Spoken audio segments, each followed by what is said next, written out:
trusted my best friend with my secret blog, only to discover she published my private thoughts online, leaving me to decide between confronting her or protecting our friendship, while knowing betrayal could ruin my reputation and trust forever.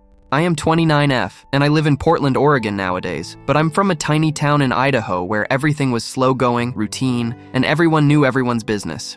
I work as a graphic designer for a mid-sized company. Not too fancy, but it pays and gives me enough oomph to concentrate on what I'm really interested in, which is writing.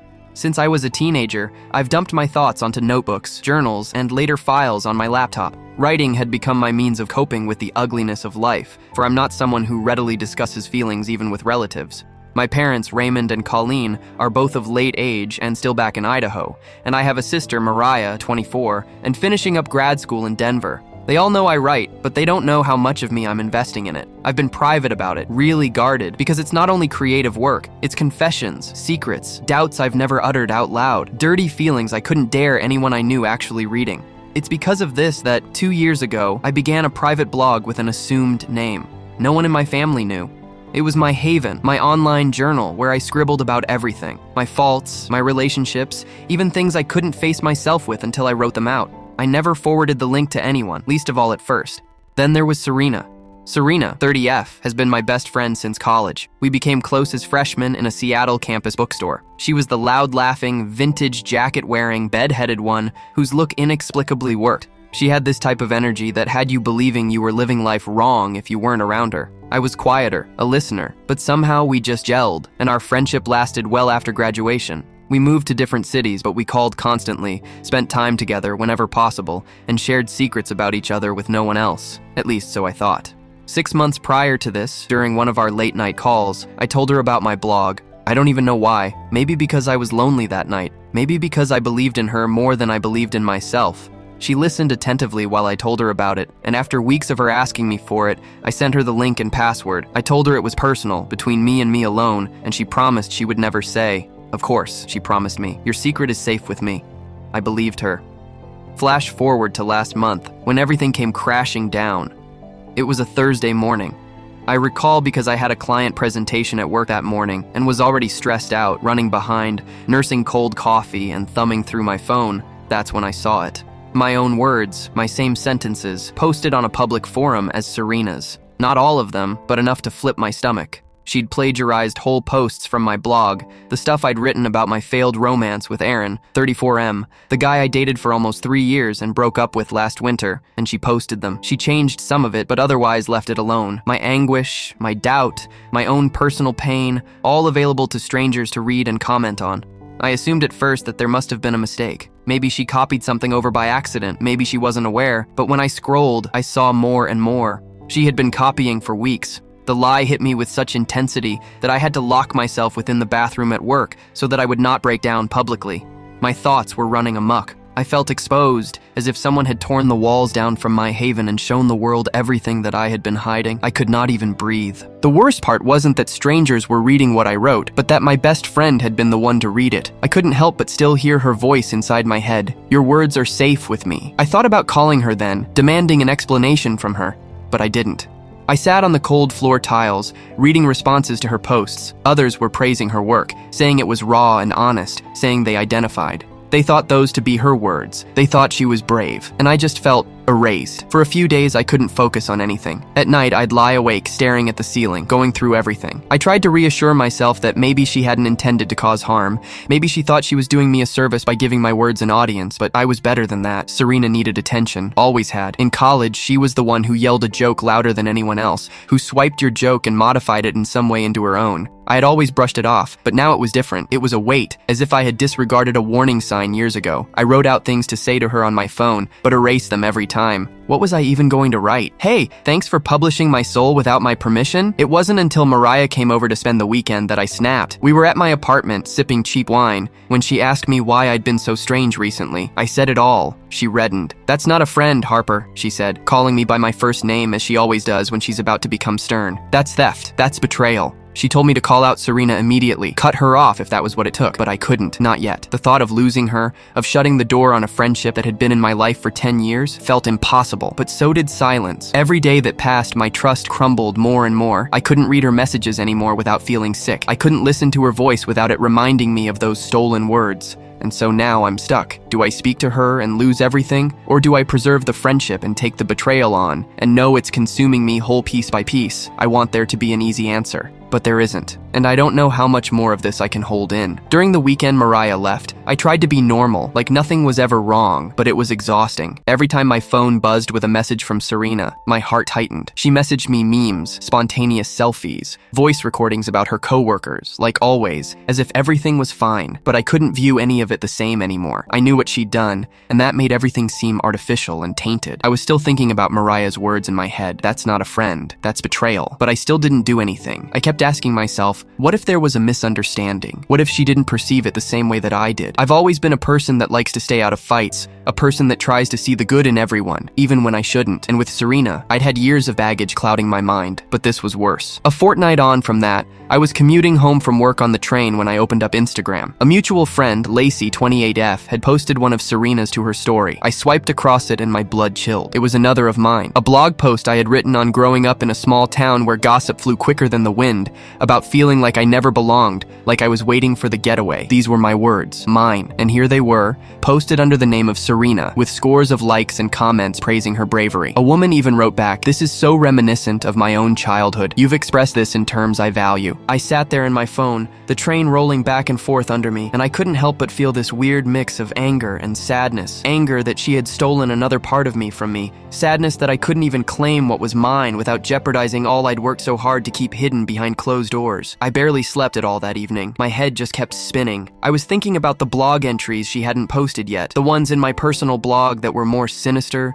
more troubled, more dangerous. Things I had written about my parents, Mariah, Aaron, about things I had done that I couldn't undo. If she ever published those, it could ruin relationships, ruin my career, ruin my reputation. That thought terrified me more than anything. And so at last, one Monday night, I pushed myself to call her. I rehearsed what I was doing a dozen times over in my head. My voice was shaking when she picked up the phone. "Hey, Harper," she chirped as usual. "What's up?" I didn't linger. "I need to ask you something," I said to her. My throat tightened. "Why have you been putting my blog entries on the web?" There was silence, a long one. Then she laughed, this strange, nervous laugh. "Oh, come on, don't be mad. I just figured your stuff is amazing and no one was reading it. I figured why not share it? People should read what you say." Her words sliced me deeper than I expected. "But they think it's you," I said to her. "You didn't credit me. You didn't even ask." She sighed deeply, as if I was being over the top. "I didn't think you'd care. You always said you didn't feel right going out on a limb like that. I thought I was doing you a favor." This is when something snapped inside of me. "A favor?" I asked. "Do you even understand how you've hurt me? Those were personal. I believed in you. I never even asked for your permission. And now everyone thinks that those words are yours, not mine. Do you have any idea how humiliating that is?" The line went quiet. Then she said, "You're blowing this out of proportion, Harper. It's just words. And seriously, if they're that good, who cares who said them?" I couldn't even believe what I was hearing. Just words? To me, those words were pieces of myself. To her, they were joyful, something to get likes and attention. My gut was nauseous. "I care," I finally said, my voice shaking, "because they're mine, and you had no right." She turned defensive. "Look, I didn't want to hurt you, but I'm not going to take them down. People love them, and perhaps this is the push you need to discover your talent. Don't be so tight-fisted." That phone call I hung up on. My hands were shaking so wildly that I had to place the phone on the counter. I stood there in my kitchen for a very long time staring at the cabinets, trying to get my head around what I had just done. She didn't even see it as betrayal. She saw it as nothing at all, and that made it all the more terrible. The following week, I avoided her. I muted her on social media, blocked her messages, and focused on work. But the problem didn't go away, because the posts stuck around. People were still commenting, still complimenting her, still posting my words she had taken for herself. And the quiet between us came to feel like its own response. I knew that I couldn't keep avoiding it, but what was my choice? If I talked to her again, it would definitely be the end of the friendship. And if I kept silent, I was giving her permission to walk all over me, to delete me. One night, I sat next to Mariah on FaceTime, staring at her face on the screen of my computer, and explained to her that I didn't have a clue what to do. She shook her head. "You already know, Harper. You just don't want to say it out loud. She is not your friend anymore. She decided that when she betrayed you." I wanted to protest, to defend Serena somehow, but the words would not come through my mouth, because inside of me, I knew Mariah was right. I was just not quite ready to let go yet. Not of Serena, not of the time we'd shared, not of the girl I'd thought I knew. Once more, I said nothing, caught between rage and grief, knowing that regardless of what I decided to do next, nothing would ever be the same again. The silence did not last long between us, as Serena was not one to drop things. A few days after that telephone call, she showed up at my apartment. I had not invited her, had not even provided her with my Portland address now, but of course she remembered the address from having helped me move last year. I heard the knock, opened the door halfway, and there she was, standing in ripped jeans, giant sunglasses, and holding 2 iced coffees like nothing was wrong. "Hey, Harp," she said, using the nickname she always had for me. "Can we talk?" I should have slammed the door. I should have said, "Get out." But instead, I moved aside. Maybe it was habit, maybe it was hope, maybe it was just weakness. She walked in like she owned the place, set the coffees on the counter, and turned to me with the same smile she used to talk her way out of trouble. "I know you're angry," she said, "but you can't be angry forever." I crossed my arms. "You don't understand, Serena. You took something that wasn't yours, you laid claim to it, and you don't even sound sorry." She rolled her eyes, actually rolled them. "I've apologized for hurting you. But come on, Harper, your words have reached people. Isn't that the point? They're not just sealed off in some password-protected corner of the internet where nobody reads them. They're making people feel less alone." Her tone was so casual, so sure, that I almost doubted myself for a second. Almost. But then I remembered the twist of my gut when I'd first seen my words under her name, the shake of my hands when I'd confronted her. I shook my head. "You're trying to make this sound selfless, but it's not. You didn't do this for anyone but yourself. You did it for yourself, for the attention, for the praise, and you didn't even think about what it would do to me." For a moment, her smile faltered. She looked down at the coffee cups, then up at me. "Okay," she said quietly. "Maybe I did like the attention. Maybe I needed it. You know, I've been struggling at work with feeling invisible. And when people started responding to the messages, I felt seen. I felt like I had something to offer. That was the first time she sounded human about it. The first time it wasn't just excuses. And for a second, my heart softened. Because I knew what it was to be invisible. I had been most of my life in that way, but I also remembered what she had taken from me to make it so. My trust, my privacy, my words, and the softness hardened again. "You could have asked," I said to her. "You could have spoken to me about how you felt. Instead, you stole from me. That's not friendship. That's betrayal." The word hung in the air, heavier than any other thing we'd said. Betrayal. I watched her flinch as though I had struck her, but then she straightened up, defiant again. "Fine," she said. "If you're going to be dramatic about it, maybe this friendship isn't worth saving." That hurt more than I wanted to admit, because deep down, I still wanted to save it. I understand the desire to have the old Serena back, the one who stayed up all night with me during finals, the one who held my hand when Aaron broke my heart, the one who got down and danced in the rain with me our senior year, just because the world was too much and we needed to laugh. I couldn't forget what she had done though, and the Serena that stood in my kitchen today was not the same girl from those memories. She stormed out soon after, slamming the door behind her. The coffee sat on my counter until the ice melted. I threw them both away. That night, I didn't cry. I just sat in the dark, looking at the ceiling, numb. But the next morning, things only got worse. I was woken up to a message from Lacey. "Hey, everything okay between you and Serena?" There was a screenshot of a post that Serena had posted. It was one of my more personal posts, one that I'd written about Mariah, about the jealousy I sometimes felt for her, how she always seemed to be braver, more confident, more together than me. It wasn't cruel, just bare, exposed, the kind of truth I had never admitted in front of my sister's face. And now it was out there. People were making comments like, "Wow, I felt this way about my siblings too," and "This is so brave." My stomach twisted. If Mariah read it, if she recognized my writing, it could destroy everything between us. I was sick at the idea of it. That was the breaking point. I couldn't stay quiet anymore. I called Serena, hands shaking, voice trembling with rage. "You had no right," I said to her. "Take it down, now." But she didn't apologize. She laughed, this cold, mocking laugh. "You can't boss me around, Harper. You gave me access. If you didn't want it out there, you shouldn't have written it." That was when I realized she wasn't careless. She was mean. And the friendship I'd been trying so hard to preserve didn't exist anymore. That night, I went to my laptop and I changed the password to my blog. I locked it so tightly I could hardly get in myself. Then I archived every entry, took them offline, put them away where no one else could access them. It was like imprisoning a part of myself,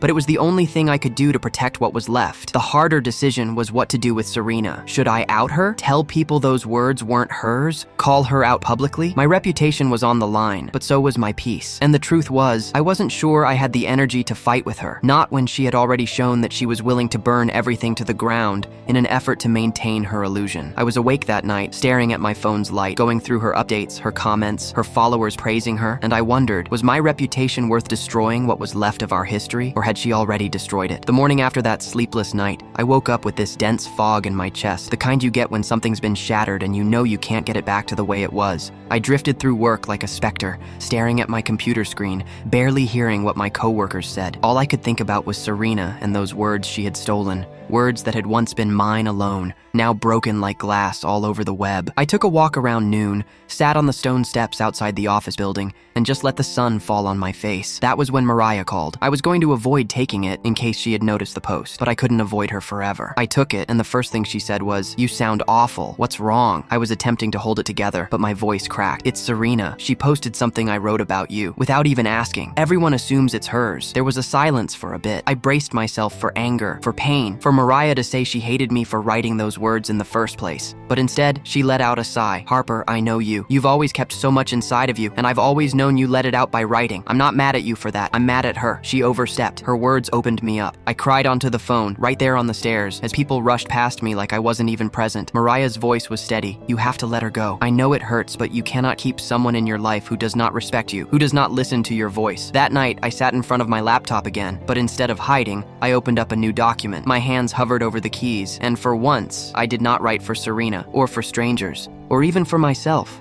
I wrote for clarity. I wrote down all of the details from the time that I first mentioned the blog to her to the moment that I realized she wasn't going to stop. Seeing it all on the page made it impossible to keep lying to myself. This wasn't a friendship anymore. It was a one-sided performance, me being the loyal spectator as she commandeered the spotlight, and I was done. I messaged her one last time the next day. It wasn't long, just a few sentences. I told her I was blocking her, that I didn't want to have anything to do with her anymore, and that if she continued using my work, I'd have no choice but to let people know the truth. My hands were shaking while I did it, but once it was finished, this strange feeling of peace came over me. I didn't even wait to hear back from her. I blocked her from everything: calls, messages, social media. I felt like I could finally breathe for the first time in weeks. Of course, the aftermath wasn't great. I still heard about her from mutual friends every once in a while. She continued the posts, and perhaps a piece of me wanted her to, since each time I read the accolades she received, I was reminded why I left. It reminded me that maintaining my peace was more important than seeking validation, or attempting to mend something that was already shattered. I considered outing her, revealing to the world she was a fake, but I did not. Not because she didn't deserve it, but because I realized I didn't have to give more of myself to her. She could have her borrowed greatness. I wasn't about to let her get another piece of my energy. Instead, I started writing again, but differently this time. I created another space, a personal journal no one else knew about, completely offline. No usernames, no passwords, no threats, just me and the page. It was strange at first, like learning to breathe again after almost drowning, but slowly, bit by bit, the words came back, and they were mine, untouched, pure. I look back sometimes on Serena, on the girl I met in that college bookstore when we were 18, on the years of laughter and late-night talks and secrets we swore would always be safe. I don't know if I ignored warning signs, if I ignored parts of her that were present the entire time. Maybe I did. Maybe that's just the nature of betrayal, though. It blindsides you not because the person changed overnight, but because you never wanted to believe they were capable of it to begin with. Losing her hurt in ways I can't fully explain. It was losing more than a friend. It was a loss of a part of my past, a me that believed loyalty was sufficient to keep someone by your side. But in the end, I discovered something I wish I had known years sooner. Trust is not something you give blindly due to history. It is something you guard carefully, because once it's broken, it cannot be repaired. I do not know if Serena ever thinks of me. I don't know if she feels guilt, or if she's convinced herself she did no harm. Maybe she's still posting, still pretending, but she's not part of my story anymore. My story is mine again, and that's enough.